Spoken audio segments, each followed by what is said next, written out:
Explosive media పేరుతో pro Iran group రూపొందించినటువంటి Lego style artificial intelligence వీడియోలను యూట్యూబ్ హింసాత్మక కంటెంట్ పాలసీ కింద తొలగించింది.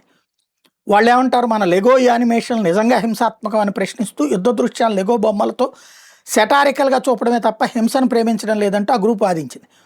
ఇరాన్ విదేశాంగ మంత్రిత్వ శాఖ ప్రతినిధి యూట్యూబ్ నిర్ణయాన్ని ఖండించేశారు. ఇది అమెరికా ఇజ్రాయెల్ యుద్ధం మీద నిజాన్ని దాచేందుకు చేసిన ప్రయత్నం అంటూ వ్యాఖ్యానించారు. దీన్ని సెన్సార్షిప్ అంటూ అభివర్ణించారు. అయితే దీంట్లో ప్రధానమైనటువంటిది ఏంటంటే వీడియోల వ్యాప్తి ఆగలేదు. ఇతర ప్లాట్ఫామ్లు టెలిగ్రాము, ఎక్స్, ఇన్స్టాగ్రాము, టిక్టాక్ లాంటి వాటిలో వీడియోలు వైరల్ అవుతున్నాయి.